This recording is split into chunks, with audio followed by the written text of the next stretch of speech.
raisons pour te célébrer ce matin. Autant de raisons pour te célébrer. Autant de raisons pour se prosterner en ce matin. Nous avons autant de raisons de lever nos mains en signe d'abandon au devant de toi. Autant de raisons nous avons, Seigneur. Après nous avoir créés, tu nous as rachetés. Autant de raisons pour te lever ce matin, Seigneur. Alléluia.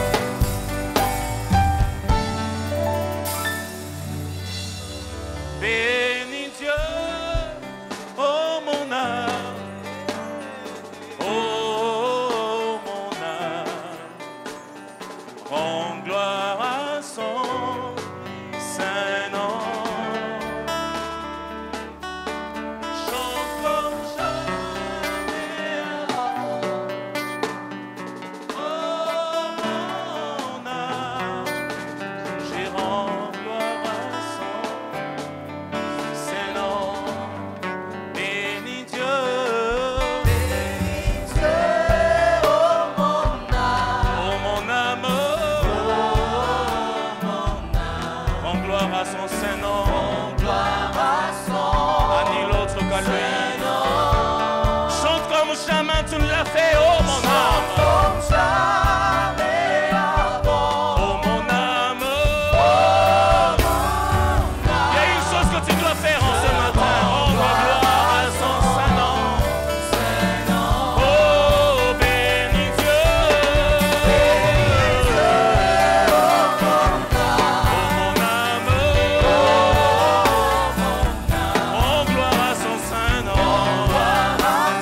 Seigneur.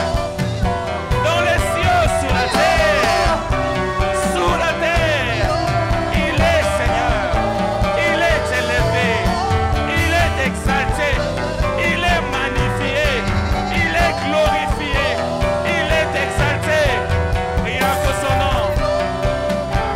Jésus, Jésus, Jésus. Le nom qui n'a pas de concurrent. Jésus. Le nom qui donne le salut. Jésus. Le nom qui délivre. Jésus. Le nom qui affranchit. Jésus. Le nom qui sauve. Jésus. Le nom qui délivre. Jésus. C'est ce nom qui mérite d'être élevé. Élevé au milieu de nous. Élevé au milieu de nous.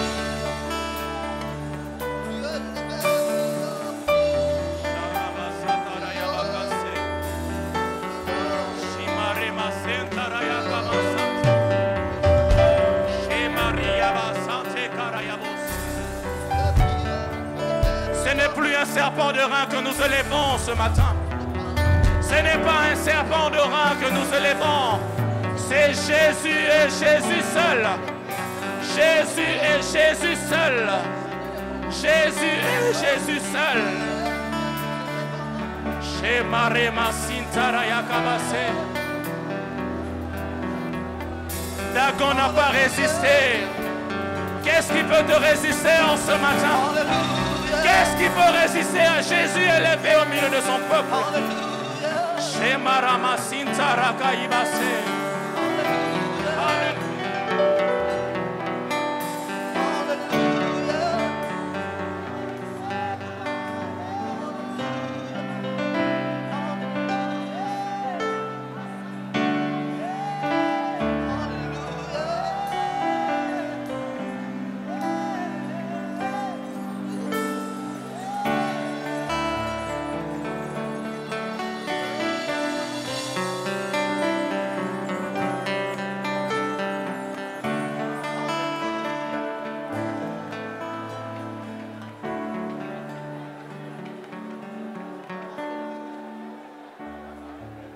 Yahweh,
Élève ta voix, parle au Seigneur pendant un instant. Parle-lui ce matin. La Bible dit qu'il écoute les prières. La Bible dit qu'il écoute la prière. La Bible dit il voit dans le secret. Élève ta voix, parle au Seigneur pendant un instant. Je ne sais pas qu'est-ce qui préoccupe ton cœur ce matin, mais élève ta voix, parle au Seigneur. Même lorsque l'homme ne peut voir, Dieu sait. Il voit même dans le secret. Parle au Seigneur. Alléluia. Seigneur, nous te rendons grâce. Nous te bénissons parce que tu nous connais, ô Dieu. Tu nous connais, ô Dieu.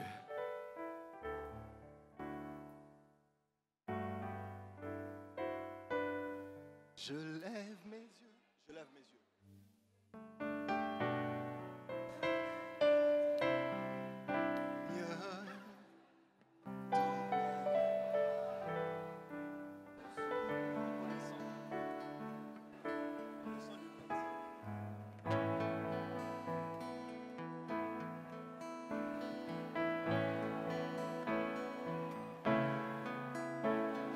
Parle au Seigneur, parle au Seigneur.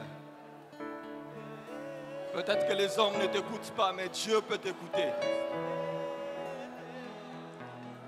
Peut-être que les hommes ne savent répondre à tes besoins, mais Dieu peut répondre à tes besoins. Parle-lui ce matin.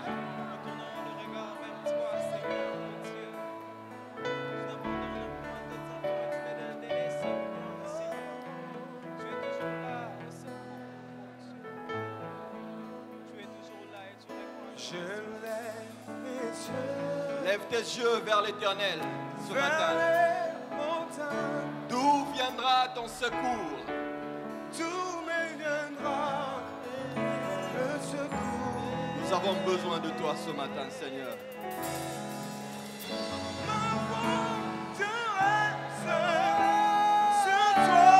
Nos âmes soupirent après toi, Jésus. Roya Bashaya Mama. C'est toi, Seigneur. Les hommes m'ont abandonné, mais toi, tu continues à me protéger. Je lève mes yeux vers les montagnes. Vers les montagnes. Tout me viendra le secours. Ma forteresse. Chantons à l'unisson. Chantons ensemble. Mon bouclier. Même lorsque l'ennemi nous attaque, Dieu nous protège. C'est toi. Alléluia. Je lève mes yeux, je le chante. Je lève mes yeux. Confesse cela ce matin. Alléluia. La Bible dit il écoute la prière, il répond à la prière.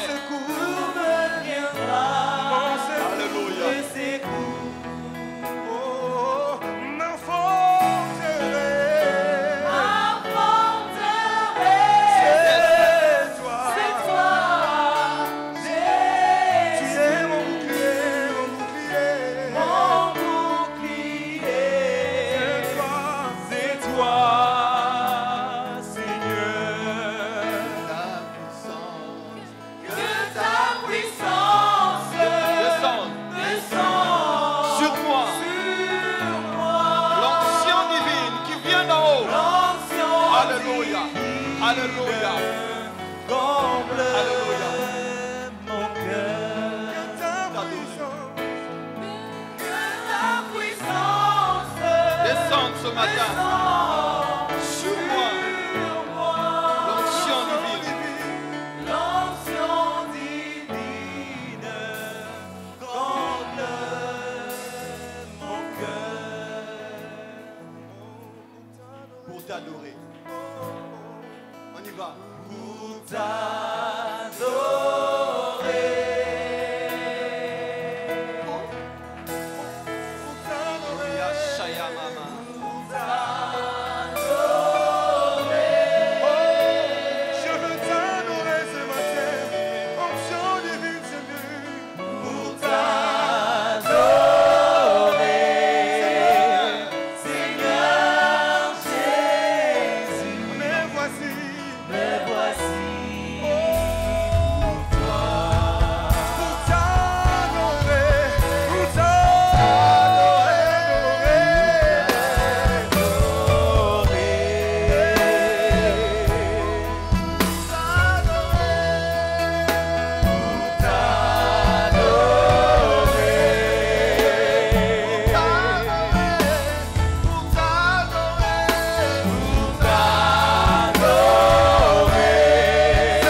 peux acclamer très fort le Seigneur?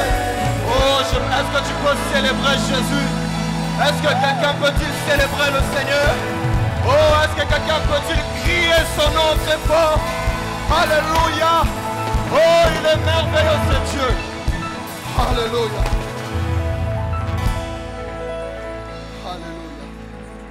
Seigneur, merci pour ta présence en ces lieux. Oh, qu'il est bon d'être dans sa présence.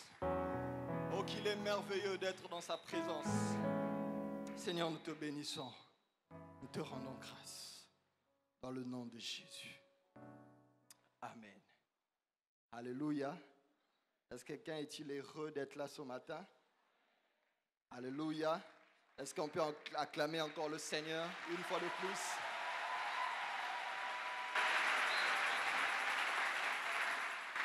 Amen. Amen. Bénissons le Seigneur qui est permis que nous soyons là ce matin. Et nous lui rendons grâce pour cela. Nous étions ici mercredi, vendredi, et nous sommes là encore ce dimanche matin. Et nous voulons aussi remercier papa et maman qui nous ont invités à être là cette semaine et qui nous ont permis de partager la parole de Dieu, mais aussi tous les staffs des pasteurs et toute l'Église qui nous a reçus chaleureusement. Alléluia. On ne passera pas le temps dans les présentations. Le pasteur l'a déjà fait. Nous allons lire dans Exode, chapitre 1, verset 8. Exode, chapitre 1, verset 8. La Bible dit ce qui suit. Il s'éleva sur l'Égypte un nouveau roi qui n'avait point connu Joseph. Il dit à son peuple, voilà les enfants d'Israël qui forment un peuple plus nombreux et plus puissant que nous.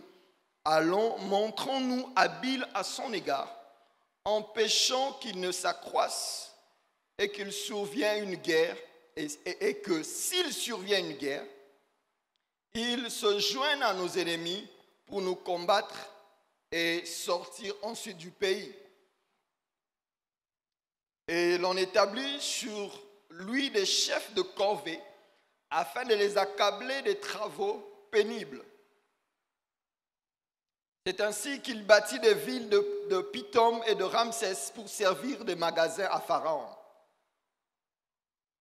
Nous allons aller au verset 15, la Bible dit « Le roi d'Égypte parla aussi aux sages-femmes des Hébreux, nommées l'une Shifra et l'autre Pua. Il leur dit « Quand vous accoucherez les femmes des Hébreux et que vous les verrez sur les sièges, si c'est un garçon, faites-le mourir. Si c'est une fille, laissez-la vivre. » Mais les sages-femmes craignirent Dieu et ne firent point ce que leur avait dit le roi d'Égypte. Elles laissèrent vivre les enfants. Le roi d'Égypte appela les sages-femmes et leur dit « Pourquoi avez-vous agi ainsi? Et avez-vous laissé vivre les enfants ?» Les sages-femmes répondirent à Pharaon « C'est que les femmes des Hébreux ne sont pas comme les Égyptiennes. Elles sont vigoureuses. Elles accouchent avant l'arrivée de la sage-femme. » Dieu fit du bien aux sages-femmes et le peuple multiplia et devint très nombreux. Parce que les sages-femmes avaient eu la crainte de Dieu, Dieu fit prospérer leur maison. Alors Pharaon donna cet ordre à tout le peuple, vous jetterez dans le fleuve tout garçon qui naîtra et vous laisserez vivre les filles. Nous allons lire le deuxième texte. Dans le livre de Matthieu, chapitre 2. Matthieu 2, à partir du verset 5. Et je vais sauter certains passages. On peut commencer à partir du verset 7. Alors Hérode fit appeler en secret les mages et s'enquit soigneusement auprès d'eux depuis combien de temps l'étoile brillait. Puis il envoya à Bethléem en disant « Allez et prenez des informations exactes sur le petit enfant. » Pas sur un adulte, mais les informations sur le petit enfant. Sur le petit enfant. Quand vous l'aurez trouvé, faites-le moi savoir afin que j'aille moi aussi l'adorer. Après avoir entendu le roi, ils partirent et voici l'étoile qu'ils avaient vue en Orient marcher devant eux jusqu'à ce qu'étant arrivée au-dessus du lieu où était le petit enfant, elle s'arrêta. Quand ils aperçurent l'étoile, ils furent saisis d'une grande joie. Ils entrèrent dans la maison, virent le petit enfant avec Marie sa mère, se prosternèrent, l'adorèrent. Ils ouvrirent ensuite leur trésor et ils offrirent en présent de l'or, l'encens et la myrrhe. Et le dernier verset, puis, divinement avertis, en songe de ne pas retourner vers Hérode, ils regagnèrent leur pays par un autre chemin. Un verset additionnel, lorsqu'ils furent partis, voici un ange du Seigneur apparut en songe à Joseph et dit, lève-toi, prends le petit enfant. La Bible insiste, le petit enfant. Et sa mère fuit en Égypte, restez-y jusqu'à ce que je te parle, car Hérode cherchera le petit enfant pour le faire périr. Alléluia.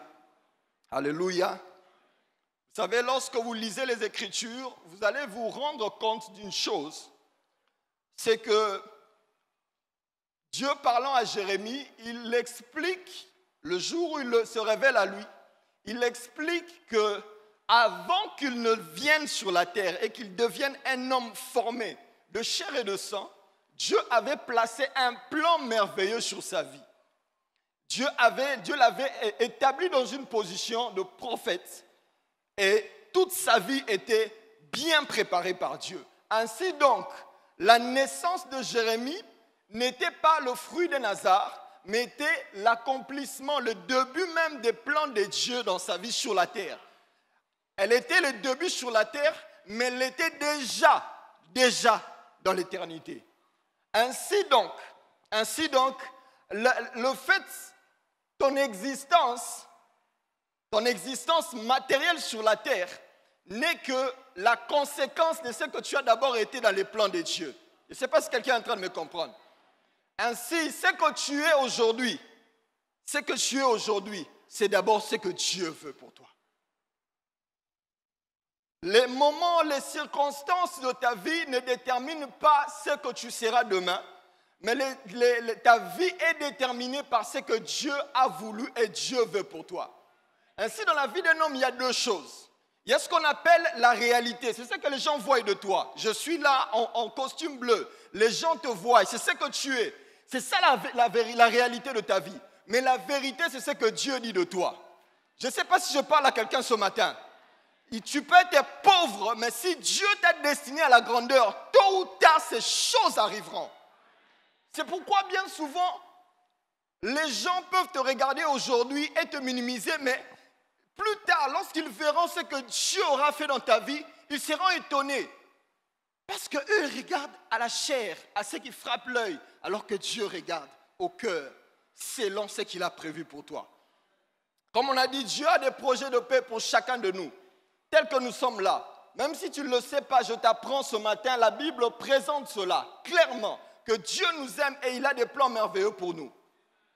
Mais ce qui est aussi à considérer, autant Dieu veut nous faire du bien, autant Dieu veut se manifester dans nos vies, autant le diable veut détruire notre existence.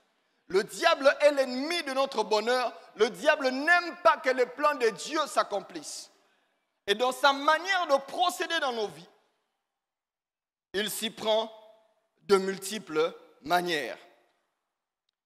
Pour certains, il les attaque même avant leur naissance. Je discutais avec le pasteur au bureau. Il était en train de nous expliquer qu'un enfant peut être éduqué même lorsqu'il est dans le ventre de sa mère. Alléluia. C'est pourquoi l'avortement est un crime. Parce que même si l'enfant n'est pas encore physiquement dehors, mais devant Dieu, c'est une personne vivante. Et beaucoup sont attaqués avant leur naissance. Lorsque vous lisez le texte de Genèse 3, verset 12, la Bible montre comment l'homme avait péché lorsqu'ils étaient dans le jardin. Ils avaient péché et Dieu est venu demander à Adam, qu'avez-vous fait? Mais ce qui est particulier, c'est que Adam, au lieu d'assumer la responsabilité, parce que c'est lui qui était établi comme chef Il dit à Dieu, la femme que tu m'as donnée, c'est elle qui nous a induits en erreur. Demandez aux mamans, elles vous diront, il n'y a pas plus mauvaise situation qu'un homme qui livre sa femme en public. Même lorsqu'une femme a commis du tort, le rôle du mari, c'est de le couvrir d'amour et de le protéger. Les restes, nous allons traiter quand nous allons rester seuls. Et une femme, lorsqu'elle se retrouve abandonnée par son mari, généralement, elle se sent frustrée, elle se renferme en elle-même. La Bible ne montre pas clairement que Ève avait été frustrée.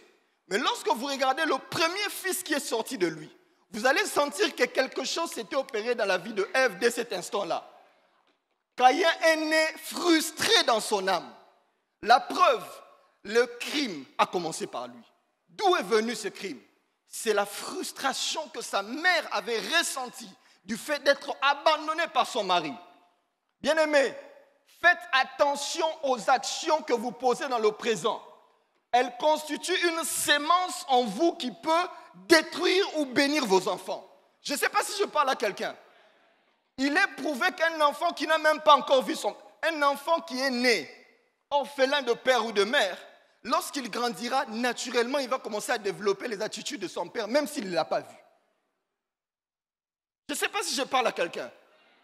Ève fut frustrée et elle a contaminé à l'enfant, aux enfants qu'il a eu demain. Certains sont attaqués par le diable et le diable crée des fois des situations dans les familles pour détruire la communion, l'unité familiale, l'amour, que cela manque dans les familles pour que les enfants qui viendront après naissent dans cet environnement frustré, pour qu'ils soient des hommes frustrés, afin que les plans de Dieu dans leur vie ne s'accomplissent pas. Je ne sais pas si je parle à quelqu'un. Vous savez qu'un homme détruit par l'alcool aujourd'hui produira des enfants qui ne seront pas normaux. C'est comme ça que certains, le diable sentant que de cet homme viendra quelque chose de grand, au lieu d'attendre l'enfant qui naîtra dans 20 ans, il peut commencer à travailler pour détruire le papa aujourd'hui. Parce qu'il sait que la sémence qu'il porte est une sémence qui produira du fruit demain. Certains sont détruits avant même leur naissance. Et comme on le disait, certains dans le ventre de leur mère subissent des attaques, ressentent de frustration. Il est prouvé médicalement, scientifiquement, comme je le disais, le pasteur m'en parlait, qu'une femme enceinte, tout ce que la femme ressent est transmis à l'enfant. Tout. En bon comme en mal. La preuve, c'est que tous les enfants qui sont issus des grossesses non désirées naissent avec une frustration en eux parce qu'ils savent, même lorsqu'ils n'étaient pas vivants, qu'ils n'étaient pas aimés dans l'environnement dans lequel ils étaient. J'ai lu une histoire dans un site qui est une histoire vraie. Une femme en République tchèque a accouché d'un enfant alors qu'elle était cliniquement déclarée morte. Et l'hôpital a entretenu la grossesse. Son cerveau était mort, mais son corps était resté vivant. L'hôpital a entretenu l'enfant pendant plusieurs mois. Et j'ai aimé ce qu'on a dit. Les infirmières venaient parler à l'enfant qui était dans le ventre. Et on dit que sa grand-mère venait lui lire des histoires. Comment expliquer qu'un enfant qui est dans le ventre, mais qu'on vienne lui parler et qu'il écoute? Comment expliquer? Lorsque une femme est enceinte, vous qui êtes mariés, couvrez vos femmes d'amour et de bonheur. Même si elle a tort, couvrez-la de bonheur. Couvrez-la d'amour. Pourquoi? Pas seulement pour elle, mais pour l'enfant que cette femme porte. Mon épouse est actuellement enceinte. On a eu quelques difficultés il y a quelques mois. Même lorsque j'avais raison, je pouvais de fois sortir pour dégager ma colère. Parce que je savais que si je remets ça sur elle, c'est l'enfant qu'elle porte qui va souffrir. Et beaucoup de destinées sont ainsi détruites. Dieu a un plan merveilleux pour la personne. Mais le papa qui bat la femme lorsqu'elle est enceinte, le papa qui humilie la femme lorsqu'elle porte un enfant, et l'enfant qui est dans le ventre est en train de ressentir cette frustration. Je veux parler à un monsieur ce matin, qui bat sa femme à la maison. J'aimerais te parler, fais attention à ce que tu fais. Tes actes peuvent détruire les vies des autres. Tes actes peuvent interrompre l'action de Dieu dans la vie d'un enfant. Fais attention, surtout quand ton épouse est enceinte.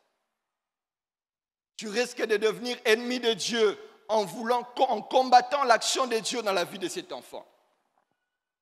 Alléluia. Est-ce qu'on peut acclamer le Seigneur?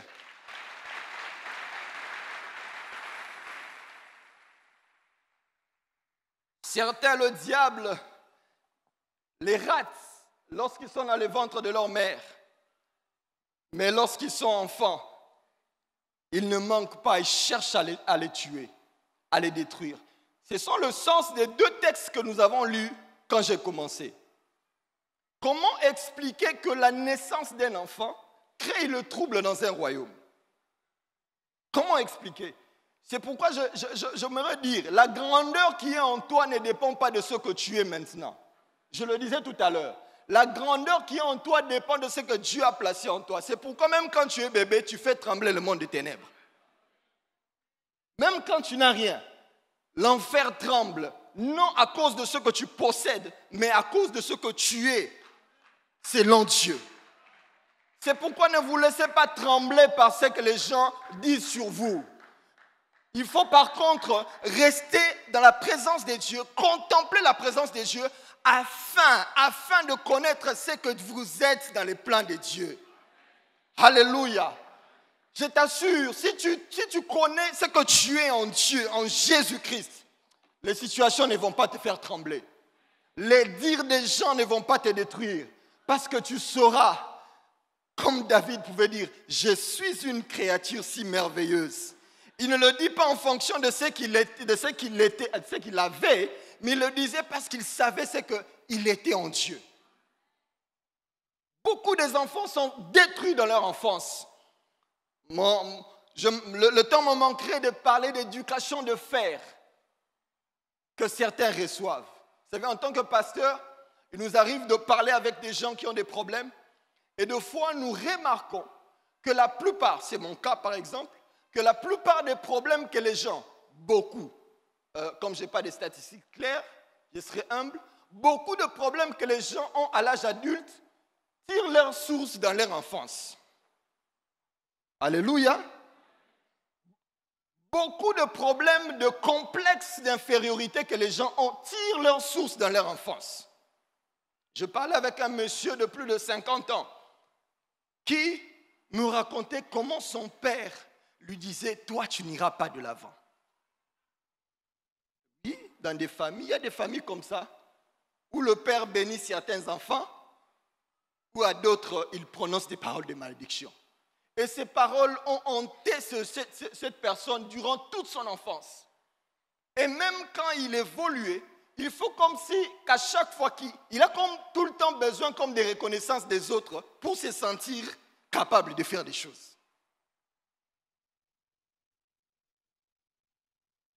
Le temps me manquerait de parler de ces enfants qui sont abusés dans les maisons, dans les familles. J'ai traité un cas d'homosexualité il y a plusieurs mois. Et lorsque je parlais avec ce monsieur de plus de 30 ans révolu, il m'a expliqué qu'il a été abusé par un de ses oncles quand il était enfant. C'est pourquoi j'ai toujours dit aux gens, aux parents, créez un cadre d'amour qui permet à vos enfants de vous parler librement.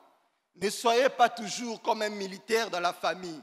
Sinon, il y aura des choses dans votre famille et les enfants ne seront pas capables de vous parler. Et le diable va profiter de ces choses pour vous détruire et détruire votre descendance.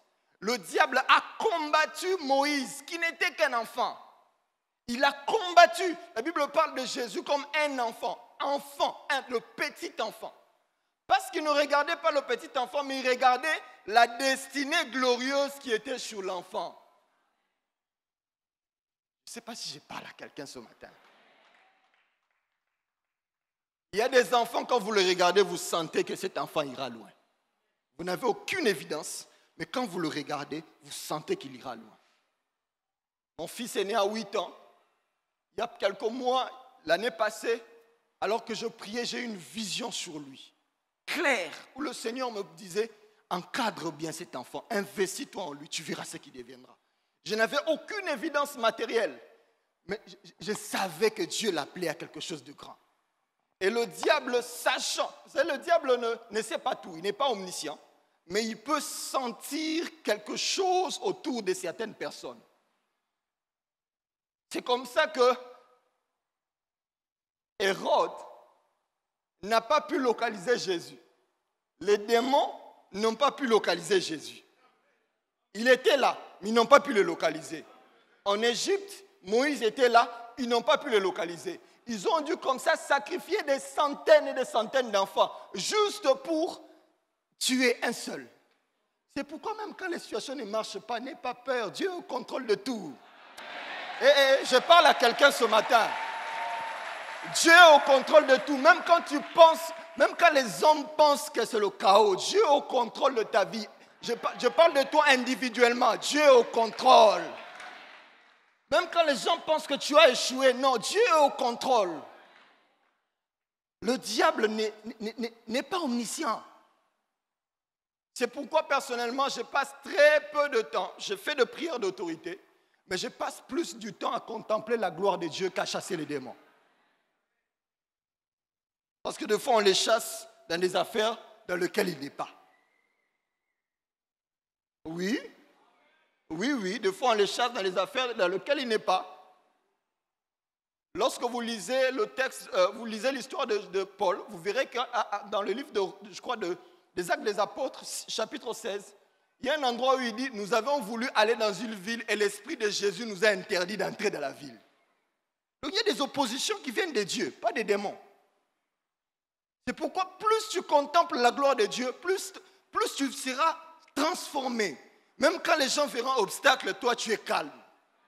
Parce que tu vois le ciel.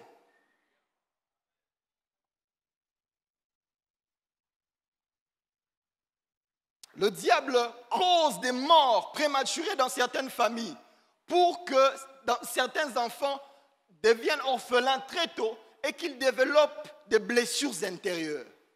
Pas plus tard que hier soir, j'ai parlé et discuté avec une personne qui n'a pas connu ses parents. Ses parents sont morts très jeunes. Elle était encore 3 à 4 ans. Elle n'a pas connu physiquement ses parents. Et elle a grandi comme ça, de maison en maison. Et elle a grandi frustrée. Parce que dans certains endroits où elle vivait, elle était traitée différemment des enfants de la maison. Et la personne, presque plus de 30 ans, par moments, elle pouvait se mettre à pleurer, pensant à papa et à maman. Et de telles personnes, s'ils ne sont pas bien encadrés, ils finissent rebelles dans la rue. C'est pourquoi l'église, j'aime l'église. Parce que dans l'église, même celui qui n'a pas de famille trouve une famille. Dans l'église, même celui qui n'a pas de parents trouve des parents. Et se sont couverts d'amour. Je prêchais ce message dans une ville, il y a 2 mois. Et à la fin, un monsieur est venu me voir. Il m'a dit, pasteur, ma mère est devenue folle à ma naissance. Et j'ai 27 ans. Elle n'est jamais guérie de sa folie. Il m'a dit, pasteur, je vis comme blessé dans mon âme. Alors que j'ai discuté avec lui, un autre est venu me dire, pasteur, ma mère m'a abandonné à l'âge de 9 mois pour aller dans un autre mariage. Il m'a laissé avec mon père. Et le monsieur qui est devenu médecin après, médecin, docteur, il m'a dit, pasteur, je gronde les malades même en pleine consultation. Alléluia. Pourquoi? Le diable a attaqué la famille dans le but de l'atteindre lui. Parce qu'une personne frustrée, blessée en lui, finira par détruire. Imaginez un médecin qui gronde les malades. Est-ce que le malade va guérir? Même quand tu lui donnes les produits les meilleurs, il sera lui-même aussi frustré. Et puis on va dans un cycle de frustration en frustration. Et le diable n'aime pas que les gens percent. Le cas des divorces, des marâtres qui font souffrir les enfants de leur mari. Je me parlais à une femme ce matin, tu es dans un mariage composé, sache que tu tiens la destinée de certaines personnes entre tes mains. Traite les enfants de ton mari comme tes propres enfants avec amour. Sinon, Dieu risque de s'opposer à toi parce que tu détruiras la vie des autres à cause de tes injustices. Oh, il y a aussi des hommes qui entrent dans des familles composées, il épouse une femme avec des enfants, mais il humilie les enfants de sa femme. Sache que tu as les plans de Dieu entre tes mains. Tu peux l'aider à avancer vite ou tu peux les détruire. Et le diable travaille comme ça pour détruire les familles, détruire les vies. Les injustices entre les frères, la pauvreté détruit les vies de certaines personnes. Ils font qu'ils ne développent pas leur potentiel comme ils devaient le développer. Ils sont diplômés, mais ils ont comme quelque chose en manque. Je ne sais pas si vous avez déjà vu ça. Quelque chose en manque. Ils ont tout, mais c'est comme si il suffisait qu'il y ait comme un mécanicien qui vient serrer un boulon pour que les choses décollent. C'est pourquoi j'aime l'évangile. Parce que l'évangile transforme. L'évangile change les choses. Vous éduquez vos enfants, éduquez-les de la bonne manière. Une sœur m'a dit un jour qu'elle est incapable d'exprimer ses désirs parce que quand elle était enfant, à chaque fois qu'elle voulait parler, on lui disait « tais-toi ». Même quand elle avait raison, on l'interdisait de parler. Au final, elle s'est renfermée. Même quand elle a raison, elle ne parle pas. C'est pourquoi beaucoup de réactions compliquées que nous avons avec les gens au travail, au marché et même dans l'église, ce sont des signes que ces gens-là ont besoin d'aide. Alléluia. Ne condamnez pas toujours, ne soyez pas toujours prompt à condamner les gens. Lorsque vous voyez quelqu'un, il a des fois des attitudes bizarres, commencez à prier pour lui. Peut-être que dans son passé, il porte de lourds fardeaux et il ne sait pas comment s'en débarrasser. Comme je disais, certains à l'âge lorsqu'ils sont enfants, le diable les attaque. Le diable cherche à les détruire. C'est pourquoi dès le bas âge, apprenez vos enfants à aimer Dieu. Ça va leur protéger contre certaines attaques de l'ennemi. Sinon, s'ils restent comme ça, vides, ils risquent de devenir de rebelles demain. Comme j'ai dit, le diable s'est acharné sur des petits enfants. Jésus, certes, il était Dieu, mais la Bible insiste, il était un petit enfant. Moïse, qui était un petit enfant, le diable s'est acharné contre lui parce qu'il voyait, il sentait que quelque chose était sur le point d'arriver.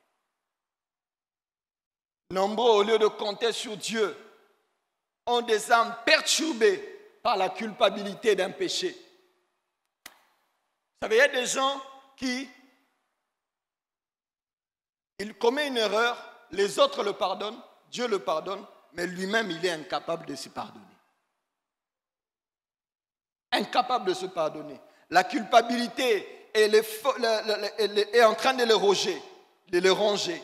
La déception, les difficultés de la vie ont poussé plusieurs à devenir aigres dans leur âme, à devenir des hommes difficiles. Ils ont développé la jalousie. Ils ont développé des caractères compliqués. Dans tout ce qu'ils voient, ils ne voient qu'eux sont dans les malheurs.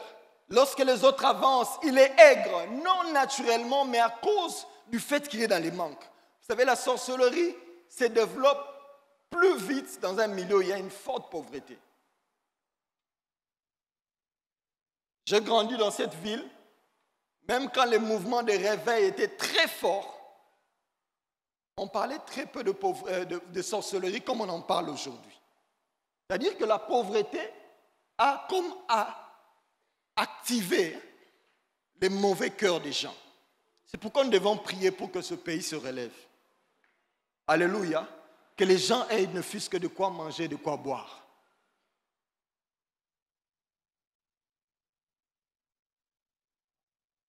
Le temps me manquerait de parler des guerres qui ont détruit les familles, des femmes violées. Vous savez, j'étais à l'est du Congo il y a 2-3 mois.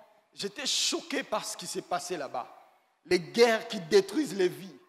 Et j'aime le fait que nous prions pour le pays, que nous prions pour l'Église. Parce que sinon nous pouvons être là dans le calme. Il y a des villes dans ce pays où les gens sont massacrés, avaient été massacrés cette semaine. À cause des guerres, à cause des situations compliquées, à cause des problèmes sociaux. Beaucoup de gens sont perturbés dans leur vie. Il y a même des gens qui ont cessé de croire en Dieu. Il y a quelqu'un qui me disait, lorsqu'on parle de la gloire de Dieu, moi je ne sais pas ce que c'est. Pourquoi? Parce que ça ne touche que les autres. Moi je ne sais pas comment c'est la gloire de Dieu. Beaucoup de gens sont de personnes troublées. De plus en plus dans notre pays, on entend parler des AVC. Il y a 10-15 ans, on ne connaissait pas ces choses. De plus en plus, les gens partent parce que les problèmes ne font que s'accentuer. J'aimerais te dire ce matin que quel que soit ce qui arrive, tu dois savoir que Jésus est celui qui peut transformer ta vie. Jésus est la seule solution qui peut transformer ta vie. Ce matin, je suis venu avec un message simple. Il n'y a de salut en aucun autre nom si ce n'est au nom de Jésus. Ce matin, je suis venu avec un message simple. Quel que soit ton passé, si tu tournes ton regard vers Dieu, vers Jésus-Christ, qui est mort à la croix pour toi, qui n'est pas seulement mort, mais qui est ressuscité le 3e jour, quelque chose est encore possible dans ta vie. Ce matin, je suis venu dire à quelqu'un, quelle que soit la source d'où tu viens, quelle que soit la misère de ta famille, quel que soit le problème dans lequel tu es, si tu t'attaches au Seigneur, quelque chose est encore possible. Ce matin, je suis venu dire à quelqu'un, ce n'est pas encore fini. Dieu n'a pas encore dit son dernier mot. C'est pourquoi, tourne ton regard vers le Seigneur. D'où te viendra le secours?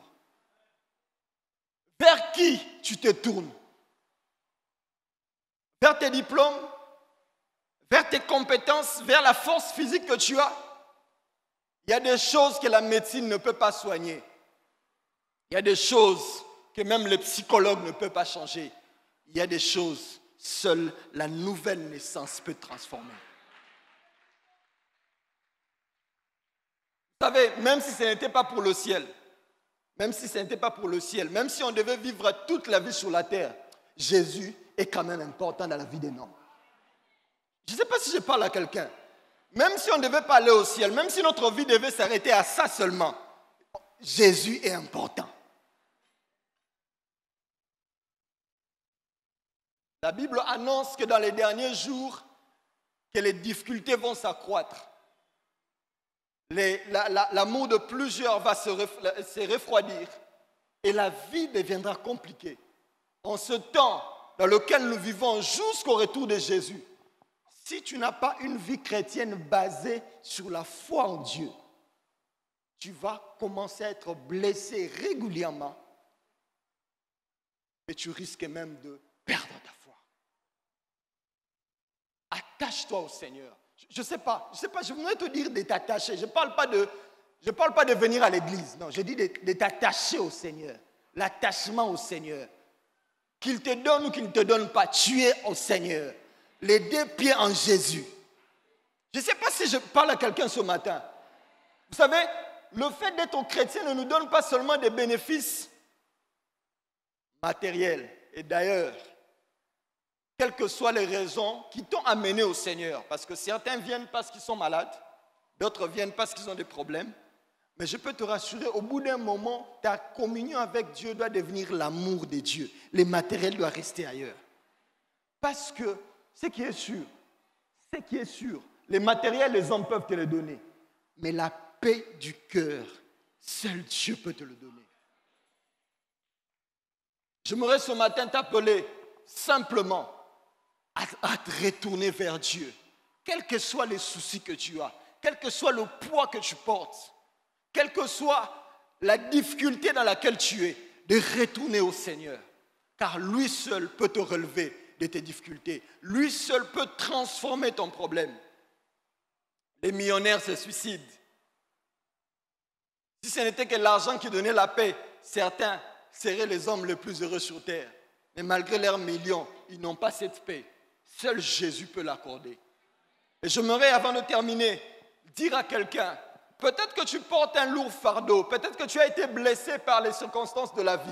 J'aimerais que ce matin, lorsque nous allons prier, que tu remettes tout ça et que tu poses ça devant la croix et que tu ressortes libre de ces lieux.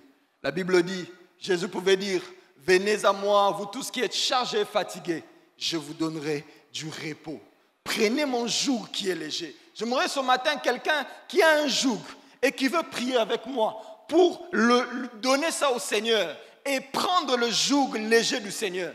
Que cette personne s'élève et prie avec moi, librement. Si tu as besoin de Dieu ce matin, lève-toi avec moi. Alléluia. Ce matin, c'est une prière simple et volontaire. Si tu as besoin de Dieu, lève-toi ce matin.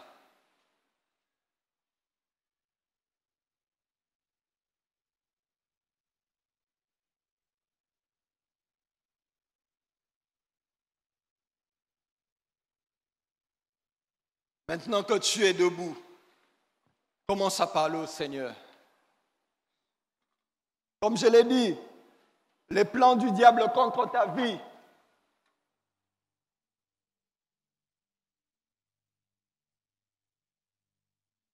sont postérieurs au plan de Dieu.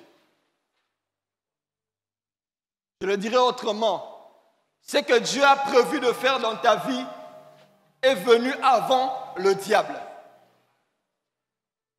L'amour de Dieu a précédé la haine du diable contre toi.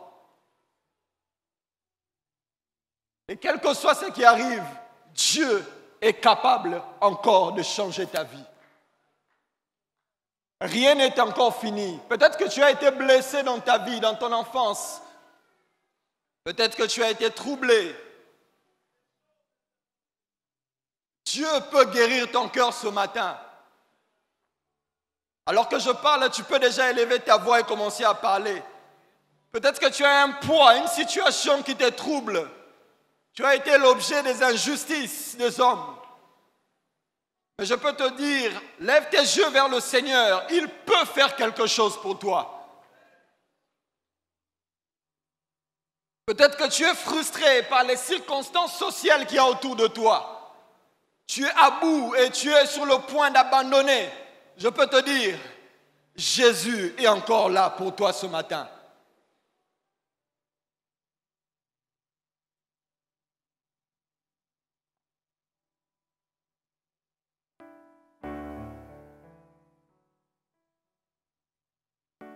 Et moi,